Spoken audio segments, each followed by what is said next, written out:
Welcome to new lesson. आज के lesson में हमने जो ऑन पेज एसईओ के बारे में अभी तक चीजें पढ़ी हैं वो सारा मैं एक बार आपके लिए सम अप करूंगा ताकि आपको एक बार कंप्लीट आइडिया हो जाए ऑन पेज एसईओ का।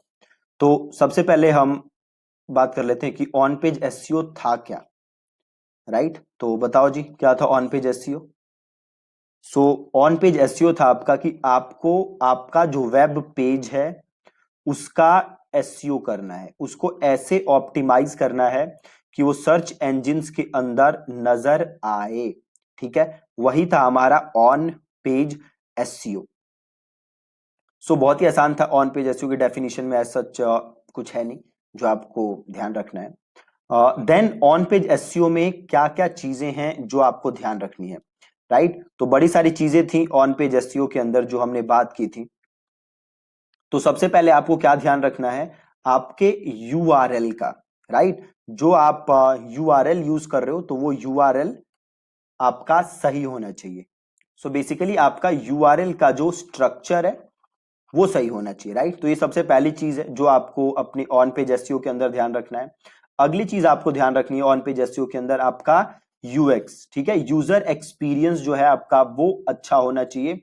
जो आपका यूजर आपके पेज पे आए तो आपका पेज जल्दी से लोड हो। राइट, और आपका जो पेज हो उसका कंटेंट जो उसका स्ट्रक्चर सही हो। राइट, तो यूजर एक्सपीरियंस अच्छा होना चाहिए। ऑन पेज एसईओ में आपने एक ये चीज पढ़ी थी। अगली चीज आपने ये पढ़ी थी रिगार्डिंग कंटेंट कि जो आपका कंटेंट होना चाहिए वो रीडेबल होना चाहिए। राइट, उसकी लेंथ सही होनी चाहिए, प्लस आपको काफी सारी इमेजेस यूज करनी है। ठीक है, ये आपने पढ़ा था अबाउट रीडेबिलिटी।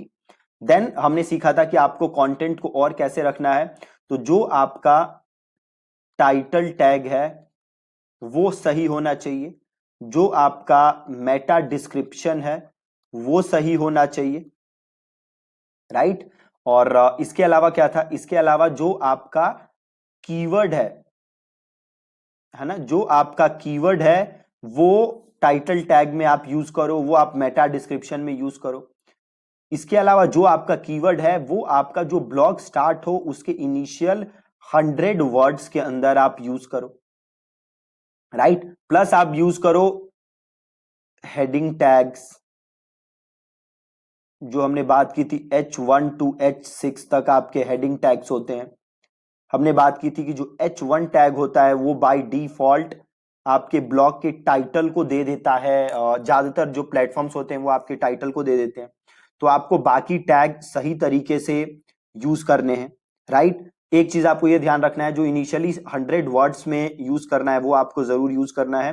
देन आपको टाइटल टैग्स यूज करने हैं। हेडिंग टैग्स हमने जो पढ़ा था, हेडिंग टैग्स करते क्या है, हेडिंग टैग्स आपके कंटेंट को और बढ़िया से रीडेबल बनाते हैं। देन हमने बात की थी कि हमें यूज करने हैं आउटबाउंड लिंक्स, है ना, हमें आउटबाउंड लिंक्स यूज करने हैं जिससे कि अथॉरिटी बिल्ड होती है। हमने सीखा भी था हम कैसे यूज कर सकते हैं। देन हमने सीखा था कि हमें इंटरनल लिंकिंग करनी है ताकि एक आपके पेज पे गूगल आए तो वो बाकी पेजेस पे भी गूगल आपके पहुंच जाए। ठीक है, ये हमें इंटरनल लिंकिंग करनी थी। देन हमने देखा था कि हमें क्या करनी है, इमेज की भी एसईओ करनी है ना, हमें इमेज का टाइटल सही रखना है, हमें इमेज का लोड स्पीड ज्यादा ना हो, इसलिए इमेज को हमने देखा था हमने टाइनी पीएनजी से उसको छोटा कर लेंगे। राइट, और उसका ऑल्ट टेक्स्ट हम लिखेंगे जो कि बहुत ही ज्यादा जरूरी है। राइट, तो ऑन पेज में आपका ऑन पेज एसईओ में आपका यही सारी चीजें थी। और अगेन जो एक इसमें सबसे जरूरी चीज है जो हमने बात की थी अबाउट कंटेंट, आपका जो कंटेंट है वो फोकस कीवर्ड के अकॉर्डिंग होना चाहिए, उसकी डेंसिटी उस हिसाब से होनी चाहिए। प्लस हमने बात की थी एक बार उसी के अंदर डुप्लीकेट कंटेंट की, जो हमने योस्ट में देखा था कि Google hates duplicate content. So make sure कि आप कंटेंट डुप्लीकेट नहीं कर रहे, प्लस कंटेंट आपका वैल्यूएबल होना चाहिए। कुछ लेसन से पहले हमने बात की थी your life your money your life YMYL के बारे में।